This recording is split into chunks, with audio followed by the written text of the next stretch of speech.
In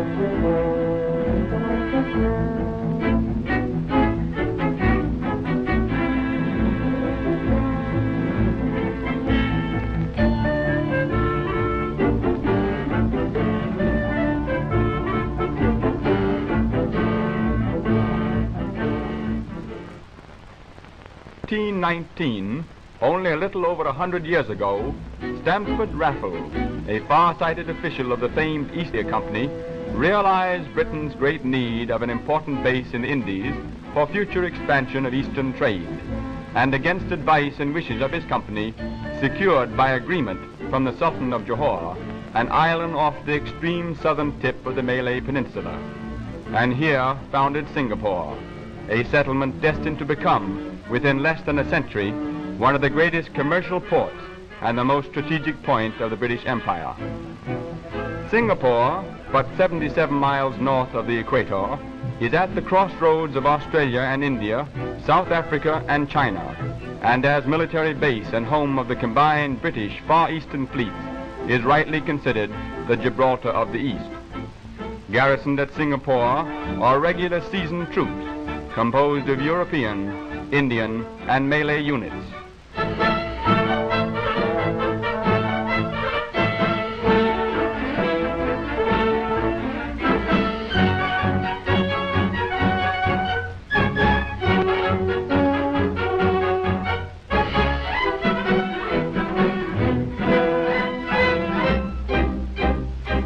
The finest and most efficient air force in the Far East, both as to personnel and equipment, is stationed at Singapore, with aerodromes unrivaled in the Orient.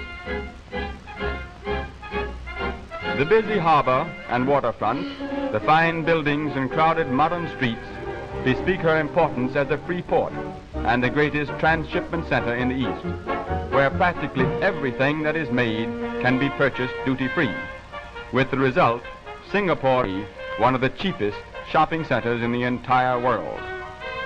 Much of the plan of the present city is due to its founder, Stamford Raffles, and the square which is the heart of its business life bears his name. On it face many banks, offices, retail and commercial establishments, and through it during the business day passes a steady stream of pedestrian and vehicular traffic. To protect motor cars against the direct rays of the equatorial sun, cloth covers are often used. Of Singapore's estimated population of 500,000, more than 55% are Chinese, though the majority are coolies and laborers, and their commercial interests are vast and of the greatest importance. Some originally immigrants from China, and others descendants of the pioneers who came to trade when Raffles established the settlement. In addition to the great percentage of Chinese, Singapore's population is also composed of numerous other Orientals and Occidentals from all parts of the world, and it is claimed no less than 26 languages are used in conducting normal business.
The cosmopolitan population works and lives together in harmony and religious freedom.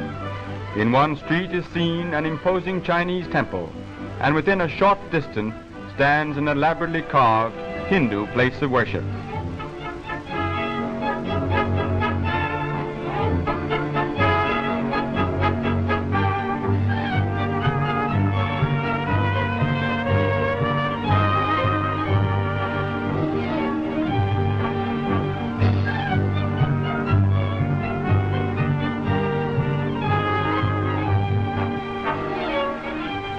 The Muslims, and there are many, bow toward Mecca beneath snow-white domes of a mosque of the Prophet.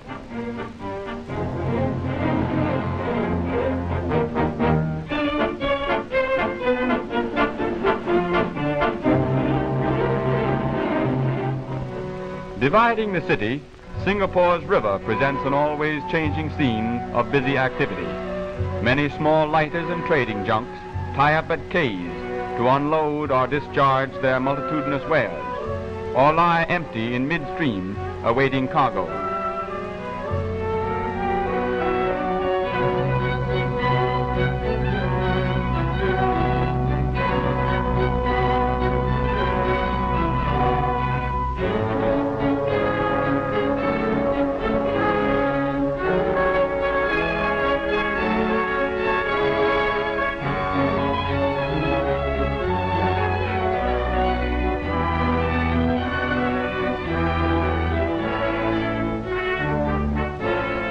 The shipping activity is even heavier upstream, where the river is narrower and the quays more congested.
The Chinese believe their boats must see where they are going, so large eyes are placed upon the bows.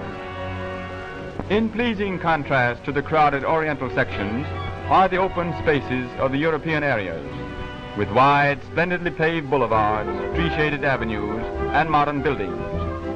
Paralleling the harbor is Connaught Road, one of the finest drives in the city and comparable to any similar thoroughfare in Europe.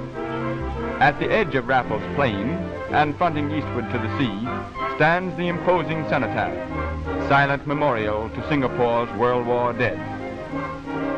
Overlooking the plain is the Victoria Memorial Hall, and nearby the stately municipal building, one of Singapore's newest constructions. Adjacent is St. George's Anglican Cathedral, also facing the plain. All parts of the city are served and connected by well-paved roads, convenient arteries for those who live in the suburbs or in the beautiful residential section of Tanglin. The governor's mansion stands upon a hill commanding an unobstructed view of the entire city. Unpretentious, yet spacious and comfortable, are many of the homes built in an older architectural style, with great open arcaded verandas serving as living rooms in this tropical city. Social life in this thriving Crown colony is always full and varied, with garden parties, dinners, races, sports meets, and dozens of other activities. A gathering place is Raffles Hotel, one of the most renowned hostelries in the East. At tiffin time, the midday meal hour, the veranda of this well-known rendezvous is always crowded with those who come to enjoy cooling drinks, fine music, and pleasant companionship. The